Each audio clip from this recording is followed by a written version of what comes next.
أعوذ بالله من الشيطان الرجيم. بسم الله الرحمن الرحيم. الحمد لله رب العالمين الرحمن الرحيم مالك يوم الدين إياك نعبد وإياك نستعين اهدنا الصراط المستقيم صراط الذين أنعمت عليهم غير المغضوب عليهم ولا الضالين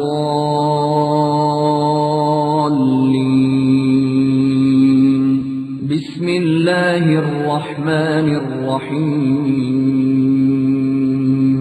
ألف لام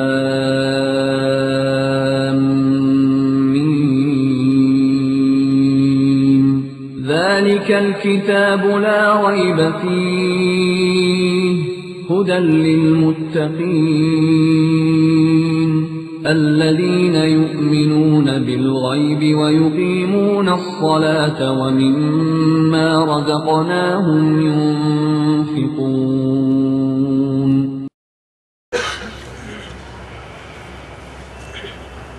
إن الحمد لله نحمده ونستعينه ونستغفره ونعوذ بالله من شرور أنفسنا ومن سيئات أعمالنا من يهده الله فلا مضل له ومن يضلل فلا هادي له أشهد أن لا إله إلا الله وحده لا شريك له وأشهد أن محمدًا عبده ورسوله أما بعد فإن خير الحديث كتاب الله وخير الهدي هدي محمد صلى الله عليه وسلم وشر الأمور محدثاتها وكل محدثة بدعة وكل بدعة ضلالة وكل ضلالة في النار. اللهم صل على محمد وعلى آل محمد كما صليت على إبراهيم وعلى آل إبراهيم إنك حميد مجيد. اللهم بارك على محمد وعلى آل محمد كما باركت على إبراهيم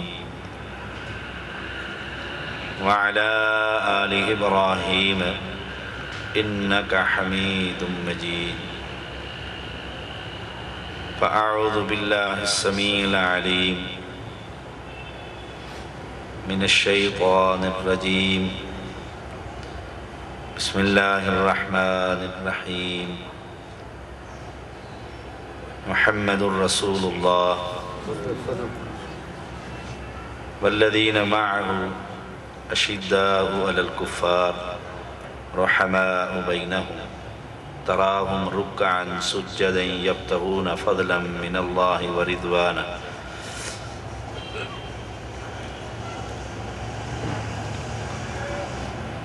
محرم الحرام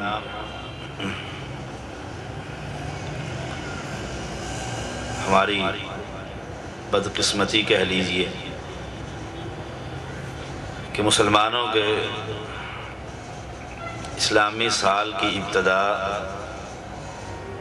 محرم الحرام سے ہوتی ہے، اور بدقسمتی یہ ہے کہ اسی ماہ میں اس امت کے کچھ افراد صحابہ پر اپنی زبانوں کو لمبی کرتے ہیں.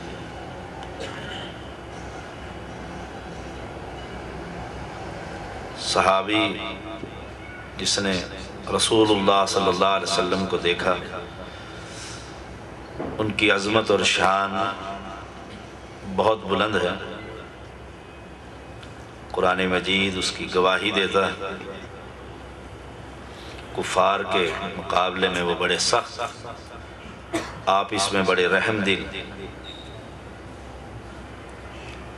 ان کے پیشانیوں پر سجدے کے نشانات، ہر وقت اللہ کے سامنے جھکنے والے۔ تو ان صحابہ میں سے گنتی کے 3 صحابہ کو مسلمان کہنا اور باقیوں کو مسلمان نہ سمجھنا، اور اس ماہ میں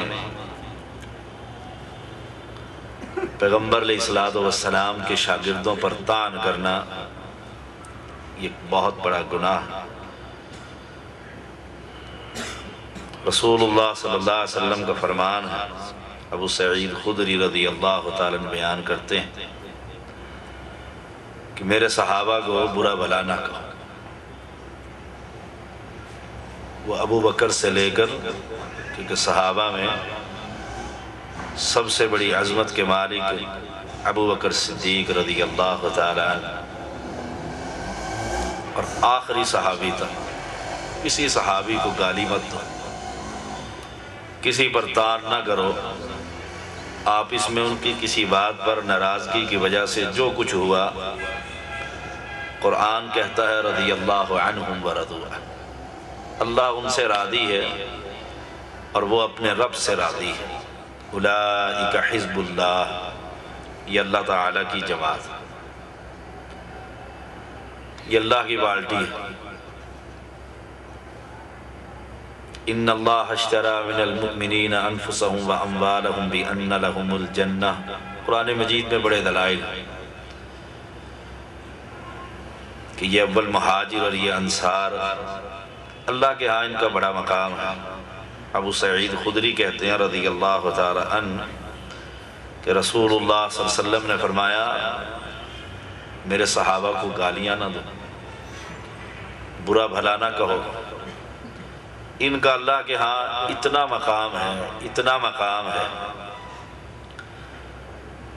اگر تم میں سے کوئی شخص احد کے پہاڑ کے برابر سونا خرچ کرے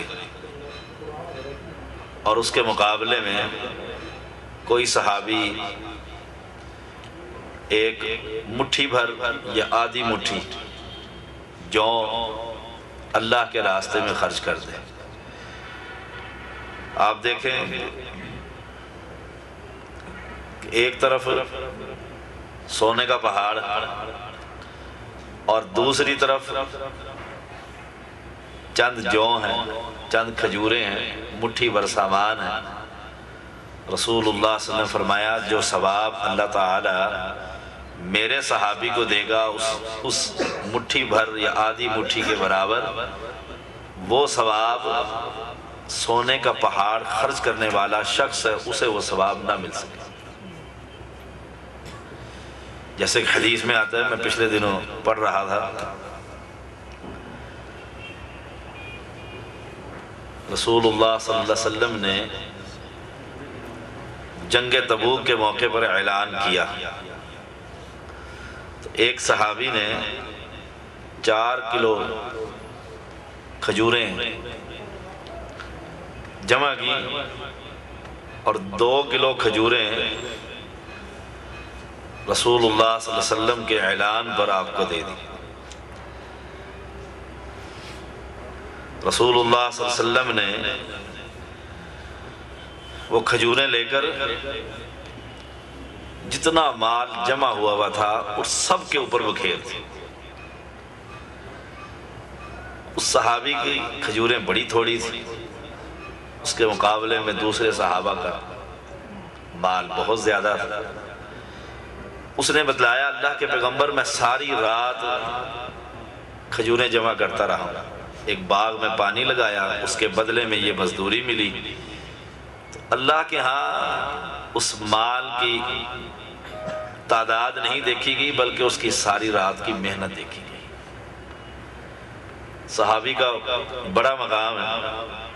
ابو ہریرہ رضی اللہ تعالیٰ بیان کرتے ہیں کہ رسول اللہ صلی اللہ علیہ وسلم نے اپنا سر مبارک آسمان کی طرف بلند کیا، اور آپ اکثر کیا کرتے تھے، جیسے قرآن مجید میں ہے قد نرى تقلب وجهك في السماء، کہ جب آپ کی چاہت تھی کہ قبلہ میرا تبدیل ہو جائے تو آسمان کی طرف آپ دیکھا کرتے تھے۔ اس سے بہت سارے مسائل نکلتے ہیں۔ آپ نے فرمایا ستارے آسمان کے لیے امن کا ذریعہ ہے، جب ستارے ٹوٹ جائیں گے تو آسمان اس تبدیلی سے دوچار ہوگا جس کا وعدہ کیا گیا۔ فرمایا میں اپنے صحابہ کے لیے امن کی علامت ہوں، جب میں دنیا سے رخصت ہو جاؤں گا تو میرے صحابہ ان فتنوں سے دوچار ہوں گے جن سے ان کا وعدہ کیا گیا۔ اب فرمایا کہ میرے صحابہ میری امت کے لیے باعث امن ہے، جب میرے صحابہ دنیا سے رخصت ہو جائیں گے تو میری امت ان مصائب اور فتنوں سے دوچار ہوگی جن سے ان کا وعدہ کیا۔ گویا صحابہ کی موجودگی امت کے لیے خیر ہے، پیغمبر کی موجودگی اپنے شاگردوں کے لیے اور شاگردوں کی موجودگی باقی امت کے لیے۔ اور ایک حدیث میں آتا ہے کہ جب وہ جہاد پہ نکلتی کوئی جماعت تو وہ دیکھتے کہ مجاہدین میں کوئی صحابی موجود ہے، پوری جماعت جہاد کرنے والوں کے ان میں ایک شخص وہ جو محمد الرسول اللہ صلی اللہ علیہ وسلم کا شاگرد، اور صرف اس پیغمبر کے صحابی کی وجہ سے اللہ تعالیٰ اس کی برکت سے کہ یہ خیر کے لوگ ہیں، اس جماعت کو اللہ جہاد میں فتح دے دیا کرتا، تلاش کیا کرتے تھے۔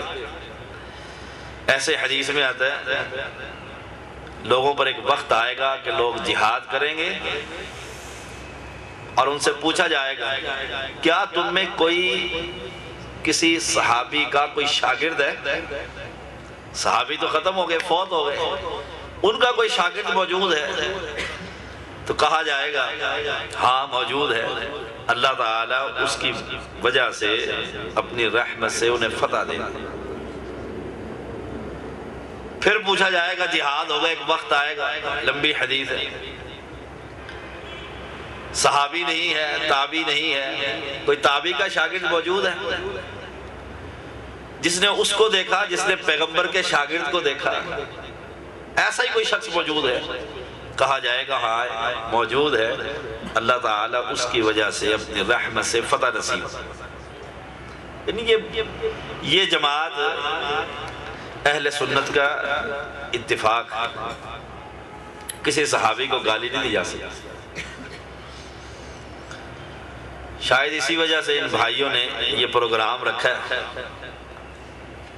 اور ان میں سے کہتے ہیں کہ ابو بکر صدیق رضی اللہ تعالیٰ عنہ کی صداقت یا ان کے فضائل مناقب کچھ بھی کہہ لیجیے۔ ابو سعید خدری رضی اللہ تعالیٰ عنہ بیان کرتے ہیں رسول اللہ صلی اللہ علیہ وسلم نے فرمایا مجھ پر لوگوں کے بڑے احسانات ہیں، سب سے زیادہ احسانات ابو بکر رضی اللہ تعالیٰ، بوڑھے آدمی، سب سے زیادہ احسانات ابو بکر کے ہیں رضی اللہ تعالیٰ عنہ۔ اگر میں کسی کو دوست بنانا ہوتا، خلیل بناتا تو ابو بکر کو بناتا، مجھے تو اللہ نے اپنا خلیل بنا لیا۔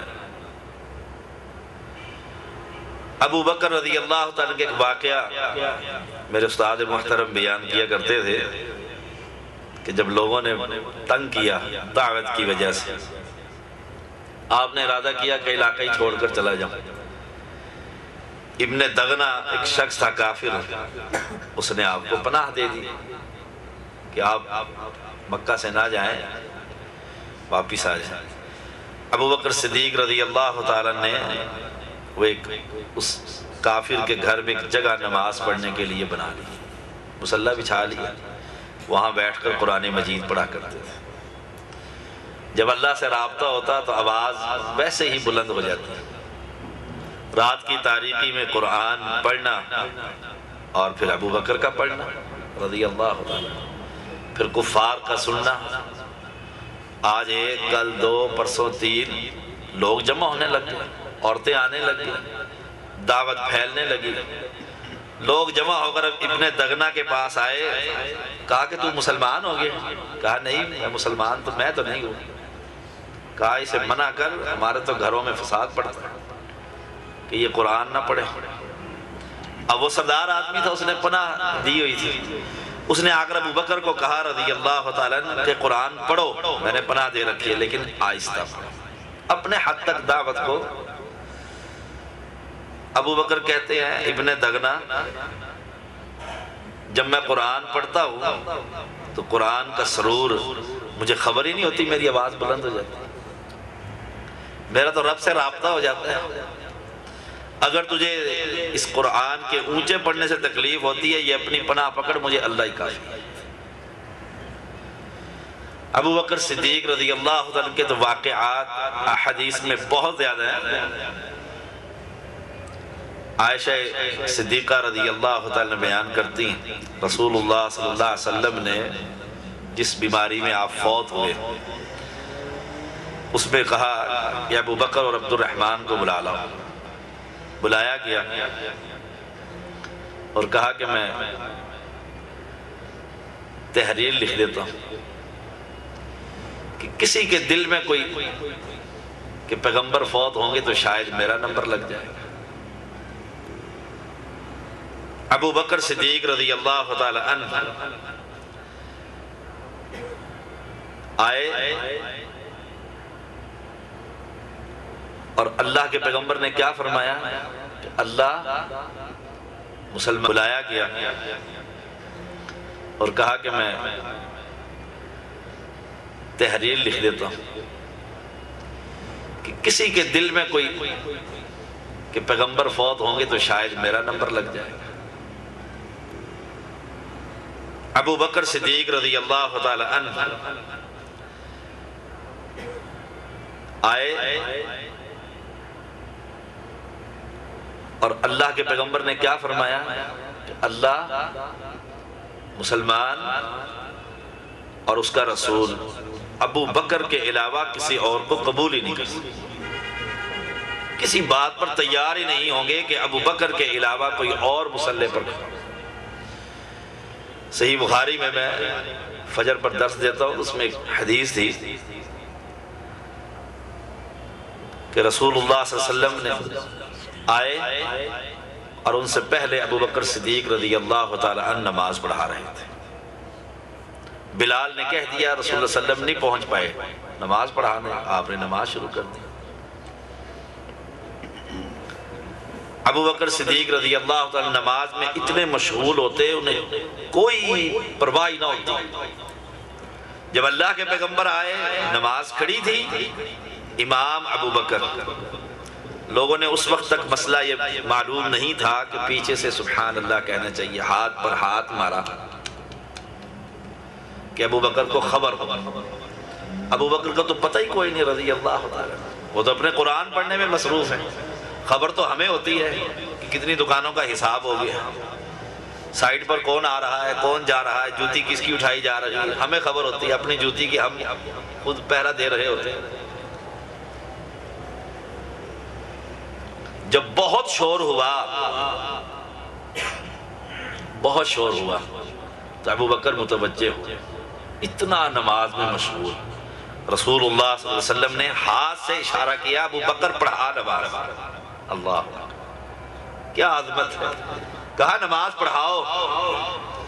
آپ نے اسی وقت نماز میں ہاتھ اٹھا کر الحمدللہ اللہ کا شکر ادا کیا، پیچھے ہٹائے، رسول اللہ صلی اللہ علیہ وسلم امام بن گئے، سلام پھر گیا، نماز ختم ہو گئی۔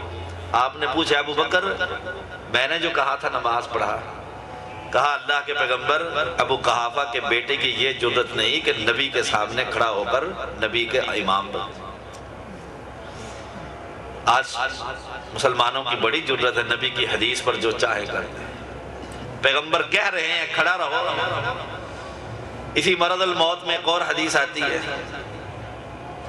رسول اللہ صلی اللہ علیہ وسلم نے کہا، عائشہ صدیقہ بار بار کہتی ہیں اللہ کے پیغمبر ابو بکر بڑے نرم دل ہے، میرا ابا اور دل میں یہ خیال تھا عائشہ کے کہ لوگ کہیں گے تو انتظار میں ہی تھے کہ نبی فوت ہو اور مصلی پر قبضہ ہو. دل میں یہ عائشہ صدیقہ رضی اللہ تعالیٰ. عمر کو کہو کہ نماز پڑھائے، عمر کو کہو نماز پڑھائے. آپ بار بار کہتے نہیں ابو بکر کو کہو. پھر آپ نے فرمایا تم یوسف والیاں ہو، اللہ اور اس کا رسول اور مومن ابو بکر کے علاوہ کسی کو برداشت نہیں کہ نمبر یہ ابو بکر کا صدیق رضی اللہ تعالیٰ عنہ. یہی ذکر اس حدیث میں بھی آتا ہے. جبیر بن مطعم یا جبیر بن مطعم بیان کرتے ہیں ایک عورت آ کر رسول اللہ صلی اللہ علیہ وسلم سے بات پوچھتی ہے، مسئلہ پوچھتی ہے. آپ نے فرمایا دوبارہ آ جانا، دوبارہ چکر لگا لیں. اب اس مومنہ کا ایمان دیکھیے. کہا اللہ کے پیغمبر دوبارہ جب میں آؤں اور آپ نہ ہوں، آپ نہ ہوں مطلب کیا کہ آپ فوت ہو جائیں. اس عورت کا ایمان تھا کہ نبی نے فوت ہونا ہے. آج کلمہ پڑھنے والے کہتے ہیں نبی وہاں بھی زندہ ہے، نبی یہاں بھی زندہ ہے، وہاں بھی موجود ہے، یہاں بھی موجود ہے. اللہ کے پیغمبر اگر آپ نہ ہو تو پھر کیا کروں گی؟ آپ کو نہ پاؤں مراد کیا کہ آپ فوت ہو جائیں. فرمایا اگر مجھے نہ پائے تو ابو بکر کے پاس آ جانا، ابو بکر کے پاس آ جانا بس. کہ میرے بعد اگر کسی کی عظمت اللہ کے ہاں تو وہ باقیوں کی بھی ہے، لیکن سب سے ٹاپ پر درجات ابو بکر صدیق رضی اللہ عنہ. اس سے یہ بات بھی نکلتی ہے کہ خلیفہ اول میرے بعد کون ہوگا؟ ابو بکر. ورنہ کہہ دیتے میرے علی کے پاس آ جانا، میرا بھائی ہے، خلافت کا حقدار ہے، یا عمر کے پاس آ جانا، یا عثمان ہے، داماد ہیں پیغمبر علیہ الصلوۃ والسلام کے. فرمایا اگر مجھے نہ پائے تو ابو بکر سے آ کر ملاقات کرنا، جو تیرا مسئلہ ہوگا وہ حل ہو جائے گا. الفاظ یہی ہے کہ میں نہ ہوں، مجھے نہ پائے تو پھر ابو بکر کے پاس اس سے آ کر ملاقات کرنا.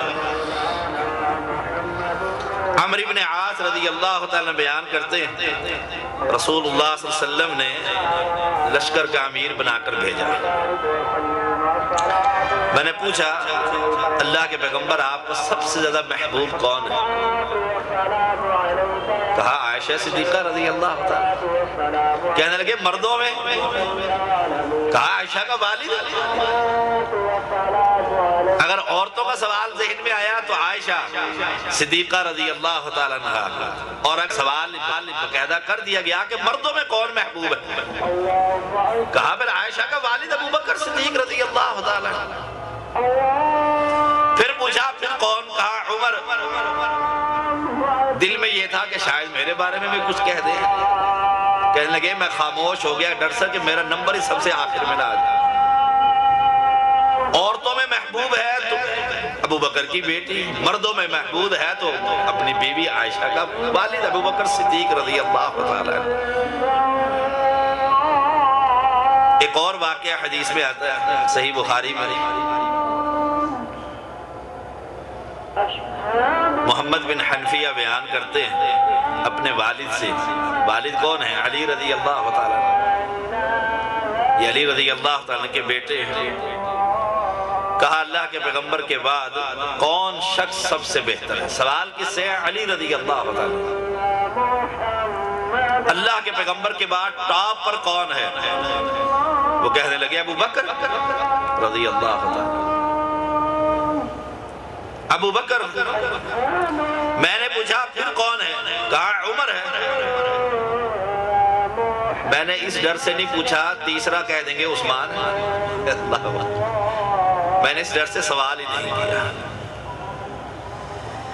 گویا علی رضی اللہ تعالی عنہ، عمر، عثمان، یہ سب کا عقیدہ اور ایمان تھا کہ سب سے افضل، جیسے حدیث میں آتا بڑے واقعات ہیں.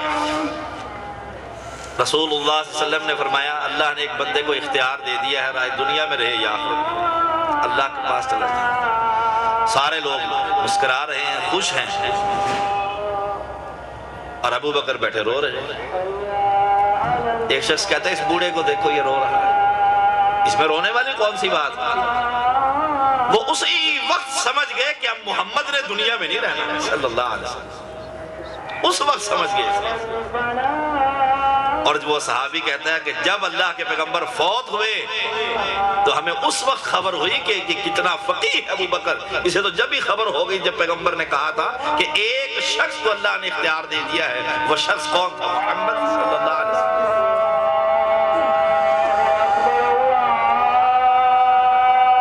ابن عمر رضی اللہ تعالیٰ بیان کرتے ہیں رسول اللہ صلی اللہ علیہ وسلم کے زمانے میں ہم کسی شخص کو ابو بکر کے برابر نہیں سمجھتے، کسی کو نہیں سمجھتے، اس کا مقابلہ نہیں ہو سکتا۔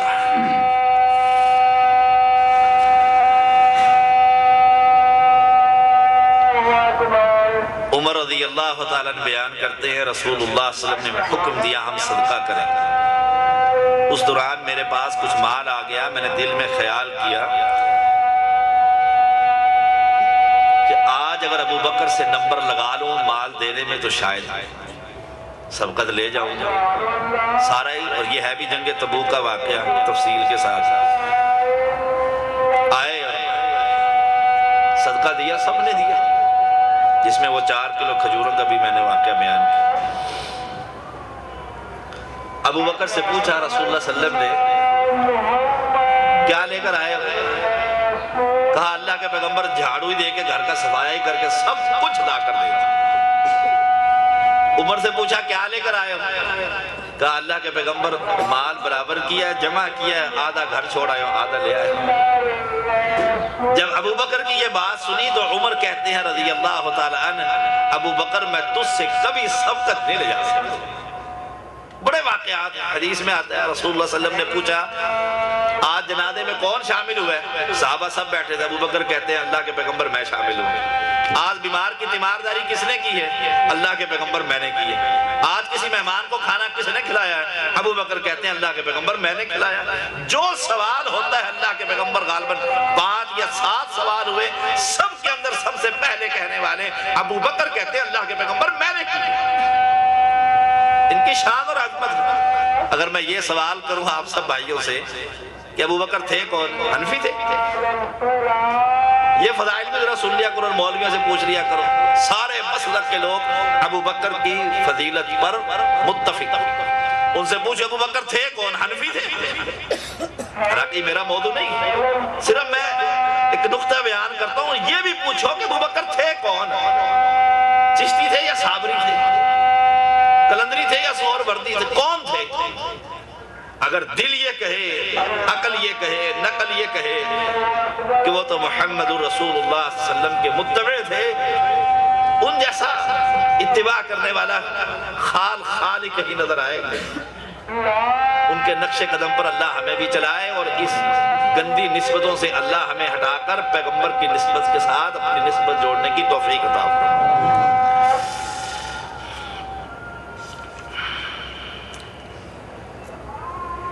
عائشہ صدیقہ رضی اللہ تعالی بیان کرتی ہے ابو بکر رسول اللہ صلی اللہ علیہ وسلم کی خدمت میں حاضر ہوئے، آپ نے انہیں مخاطب کرتے فرمایا آپ اللہ کی جانب سے دوزخ سے آزاد ہی کر دیا اللہ تعالی۔ ایک اور حدیث آتی ہے بہت پیاری، رسول اللہ صلی اللہ علیہ وسلم نے فرمایا جنت کے دروازے 8، جنت کے دروازوں کی خواہش ہوگی، سندن مجھے نہیں خبر یہ کیسی ہے، کہ حافظ ندیم صاحب یہاں پر موجود ہیں، ان سے آپ سند پوچھ سکتے ہیں۔ ہم نے پڑھی تھی کسی وقت میں، آج یاد آئی ہے۔ کہتے ہیں کہ جنت کی خواہش ہوگی ان دروازوں کی کہ یہ بندہ میرے ذریعے سے جنت میں داخل، سارے دروازوں کا۔ ابو بکر رضی اللہ عنہ غالباً سوال کرتے ہیں اللہ کے پیغمبر ایسے بھی انسان ہوں گے؟ اسی مفہوم کے الفاظ آپ نے فرمایا ابو بکر مجھے اللہ سے امید ہے تو بھی انہی میں سے، تو بھی انہی میں سے۔ ابو ہریرہ رضی اللہ تعالیٰ بیان کرتے ہیں ایک دفعہ کا ذکر، ایک شخص ایک بیل کو چلا رہا تھا، کھیتی باڑی کر رہا تھا، یوں کہہ لیجیے، آخر تھک گیا، وہ بیل کے اوپر ہی سوار ہو گیا، اس کے اوپر چڑھ بیٹھا۔ وہ بیل نے اس کی زبان میں کہا کہ ہم سواری کے لیے نہیں، ہم تو کھیتی باڑی کے لیے۔ اس نے کہا تعجب ہے کہ بیل بھی کلام کرتا ہے۔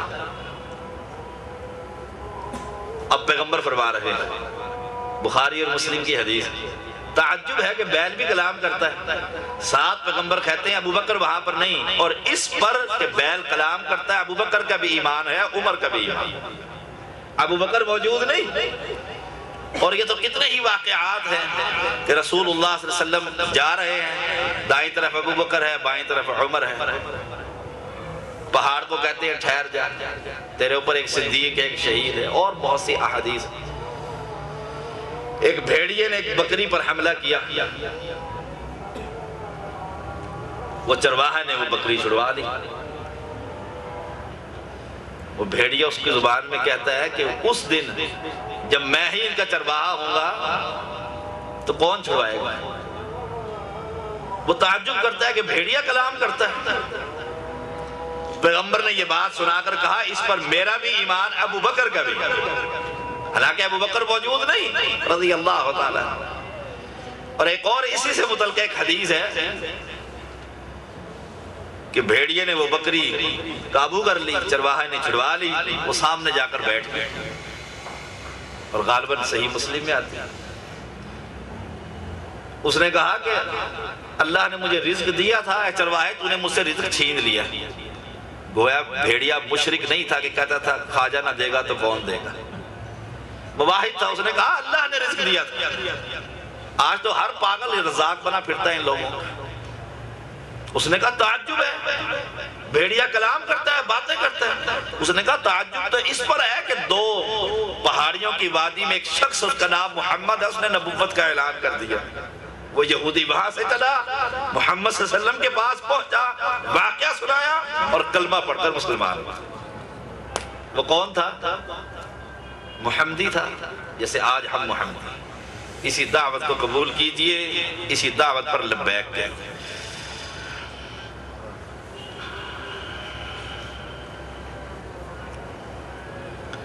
ابن عباس رضی اللہ تعالیٰ عنہ کا واقعہ آتا ہے،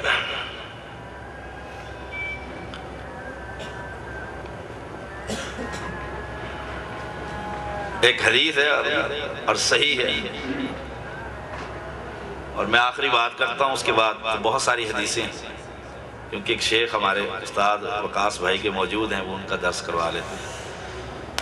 مجھے تو انہوں نے ابھی تھوڑی دیر پہلے فون کیا تھا کہ شاہ صاحب آج درس پہ آنا، اصل میں بڑے بھائی جان نے آنا تھا، وہ بیمار ہو گئے، دعا کیجیے اللہ ان کو صحت کامل عاجل عطا فرمائے۔